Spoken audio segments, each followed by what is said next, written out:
বিসমিল্লাহির রহমানির রহিম। মাঝে মাঝে আমরা অস্থির হয়ে পড়ি, অগণিত প্রশ্ন মনে বাসা বাঁধে আমাদের।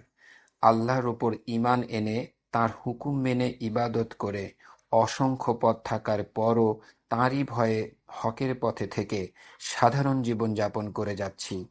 তবুও কেন যে এসবের ধারে কাছেও নেই, তার থেকে আমার পার্থিব অবস্থা এতটা খারাপ, এতটা সংকটময়? আসলে প্রতিটি প্রতিকূল অবস্থা আমাদের জন্য একটি পরীক্ষা।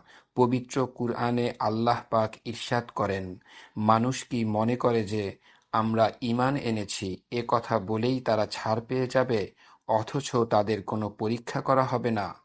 তোমাদের আগে যারা পৃথিবীতে গিয়েছিল আমি তাদেরও পরীক্ষা করেছি। আল্লাহ অবশ্যই জেনে নেবেন যারা সত্যবাদী, এবং নিশ্চয়ই জেনে নেবেন মিথ্যুকদেরকে। সূরা আনকাবুত আয়াত ২-৩। আল্লাহ আমাদের পরিশোধিত করার জন্য ও পঙ্কিলতা থেকে মুক্ত করার জন্য পরীক্ষায় ফেলেন। তিনি উত্তম ন্যায়বিচারক, পরম করুণাময় ও দয়ালু। আমাদের জন্য তাঁর চেয়ে হিতাকাঙ্ক্ষী আর কেউ নেই, হতেও পারে না। তিনি সবচেয়ে ভালো জানেন কখন, কোন সময়, কোন জিনিসটা আমাদের জন্য সবচেয়ে উত্তম।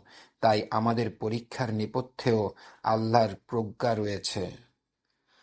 এছাড়া আমাদের উপর যখন কোনো বিপদ আপতিত হয় এবং আমরা ধৈর্য সহকারে তার মোকাবেলা করি, তখন এর বিনিময়ে আমাদের পাপের ক্ষমা হতে থাকে। এ প্রসঙ্গে নবীজি সাল্লাল্লাহু আলাইহি ওয়াসাল্লামের সহধর্মিণী আইশাহ রাদিয়াল্লাহু আনহু হতে বর্ণিত হাদিসে তিনি বলেন, রাসূলুল্লাহ সাল্লাল্লাহু আলাইহি ওয়াসাল্লাম বলেছেন, মুসলিম ব্যক্তির ওপর যেসব বিপদ আসে এর দ্বারা আল্লাহ তার পাপ দূর করে দেন, এমনকি একটি কাঁটা তার শরীরে ফুটলে তার দ্বারাও। মুসলিম হাদিস নাম্বার ২৫৭২, আহমদ হাদিস নাম্বার ২৪৮৮২।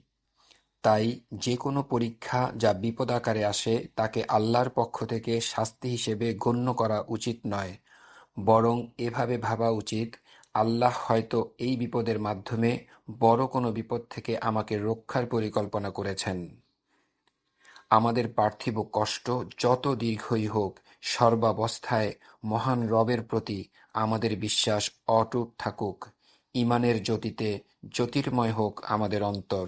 আমিন।